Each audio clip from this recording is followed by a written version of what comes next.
بسم اللہ الرحمن الرحیم، السلام علیکم۔ دیسی T V U S A کے ساتھ میں ہوں تابندہ گل۔ آئی نظر ڈالتے ہیں اب تک کی اہم خبروں پر۔ اس پاگل کمیونسٹ کو نیو یارک تباہ نہیں کرنے دوں گا، ٹرمپ کی زہران ممدانی پر تنقید۔ ایران کا انٹرنیشنل ایٹامک انرجی ایجنسی کے ساتھ تعاون معطل کرنے کا فیصلہ ناقابل قبول ہے، ٹیمی بروس۔ غزہ میں صہیونی فوج کے حملے میں ہسپتال کے ڈائریکٹر، اہلیہ اور بچوں سمیت شہید۔ امریکی نائب صدر نے 9 مئی کی رات بتایا کہ پاکستان بہت بڑا حملہ کرنے والا ہے، جے شنکر۔ اور غزہ میں بچوں کے خلاف لڑی گئی انسانی تاریخ کی پہلی جنگ۔ یہ تھی ہیڈ لائنز، بڑھتے ہیں خبروں کی تفصیلات کی جانب۔ ناظرین، یہاں پہ آپ کو ایک اہم خبر سے آگاہ کرتے ہیں کہ امریکن صدر ڈونلڈ ٹرمپ نے ایک بار پھر نیو یارک کے میئر کے لیے ڈیموکریٹ امیدوار زہران ممدانی کے خلاف بیان دے دیا۔ اپنے social media platform Truth Social پر بیان میں ٹرمپ نے کہا کہ میں بطور امریکی صدر اس جیسے پاگل کمیونسٹ کو نیو یارک شہر تباہ نہیں کرنے دوں گا۔ ٹرمپ نے مزید کہا کہ عوام اطمینان رکھیں، سارے اختیارات اور کارڈ میرے پاس ہیں، میں نیو یارک کو بچاؤں گا اور دوبارہ عظیم بناؤں گا۔ ناظرین، آگے بڑھتے ہیں اور آپ کو بتاتے ہیں کہ امریکی محکمہ خارجہ کی ترجمان ٹیمی بروس نے نیوز بریفنگ کے دوران کہا کہ ایران کا IAEA کے ساتھ تعاون معطل کرنے کا فیصلہ ناقابل قبول ہے۔ ایران کو جوہری عدم پھیلا کے معاہدے کی پاسداری کرنی چاہیے۔ تفصیلات کے مطابق ٹیمی بروس کا کہنا تھا کہ ایران کو بلا تاخیر IAEA کے ساتھ تعاون کرنا چاہیے۔ ایران عالمی ادارے کو محدود یورینیم افزودگی تک رسائی فراہم کرے گا۔ ایران کسی صورت جوہری ہتھیار نہیں رکھ سکتا۔ ایران IAEA کو غیر اعلانیہ جوہری مواد کے بارے میں بھی معلومات فراہم کرے۔ ایران کو چاہیے کہ وہ IAEA کے درینہ سوالات کا جواب دے۔ انہوں نے کہا کہ حالیہ ماہ میں مشرق وسطیٰ کی صورتحال میں ڈرامائی تبدیلی آئی ہے۔ صدر ٹرمپ نے واضح کہا ہے کہ اگر غزہ میں جنگ بندی نہ ہوئی تو صورتحال مزید خراب ہوگی۔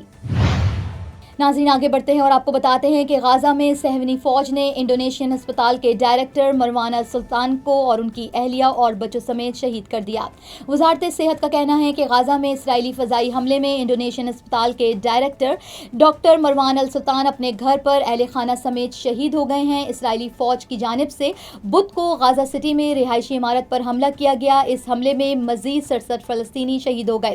رپورٹ کے مطابق اسرائیلی فوج نے فلسطینیوں کو غزہ میں خان یونس کا علاقہ فوری خالی کرنے کا بھی حکم دیتے ہوئے کہا ہے کہ بھرپور قوت کے ساتھ کارروائی کی جائے گی۔ جدھر سے راکٹ داغا گیا ہے وہاں پر حملہ کیا جائے گا۔ دوسری جانب حماس کا کہنا ہے کہ صدر ٹرمپ کی غزہ میں جنگ بندی کی نئی پیشکش کا بھی جائزہ لیا جا رہا ہے۔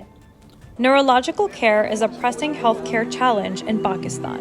That's why Helping Hand USA is building Kind R, a world-class hospital with 130 plus clinics that is set to establish new standards for neurological care in Pakistan. As the first phase nears completion, anticipation is growing for the launch in the second half of 2025. Give zakat and sadaqah through Helping Hand USA today and join this historic endeavor to redefine future healthcare in Pakistan. ناظرین، آپ کو بتاتے ہیں کہ بھارتی وزیر خارجہ جے شنکر نے لڑائی رکوانے میں امریکی کردار کو تسلیم کر لیا ہے اور کہا کہ امریکی نائب صدر نے حملے کی رات بتا دیا تھا کہ اگر بھارت نہ مانا تو پاکستان بہت بڑا حملہ کرے گا۔ بھارتی وزیر خارجہ جے شنکر نے امریکی جریدے کو دیے گئے انٹرویو میں اعتراف کیا ہے کہ 9 مئی کی رات جب امریکی نائب صدر JD وینس نے وزیر اعظم نریندر مودی کو فون کیا تو اس وقت وہ اس کمرے میں ہی موجود تھے۔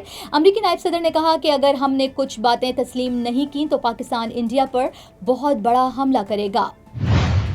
ناظرین، آپ کو آخر میں بتاتے ہیں کہ اقوام متحدہ کے ادارے برائے اطفال یونیسیف کے ترجمان جیمز ایلڈر نے انکشاف کیا ہے کہ غزہ پر اسرائیل کا حملہ تاریخ انسانی میں معصوم و فرشتہ صفت بچوں کے خلاف انجام پائی دنیا کی پہلی جنگ ہے، جس میں 50,000 سے زائد بچے جاں بحق اور معذور ہو چکے ہیں جبکہ 12 زخمی بھی ہیں اور اب لاکھوں بھوک و پیاس کی وجہ سے بھی دم توڑ سکتے ہیں۔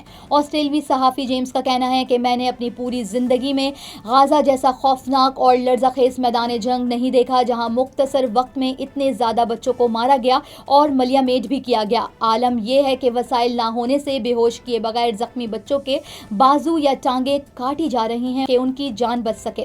اسرائیل نے ان بچوں کو بھی نشانہ بنایا ہے جو امداد لینے جمع ہوئے تھے۔ آج غزہ بچوں کے لیے مقتل گاہ بن چکا ہے۔ ناظرین، اب تک کے لیے اتنا ہی، ملتے ہیں اگلے بلیٹن میں کچھ مزید خبروں کے ساتھ۔ دیکھتے رہیے دیسی T V USA، DTV NN، ہمارا OTT plate form DTV Flix،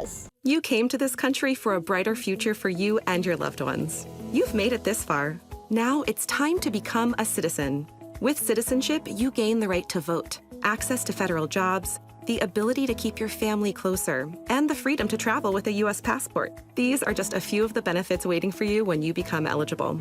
We're here to help you through the process with free resources and personalized guidance. Together, we can make it easier. Get started at becomeacitizentoday.com.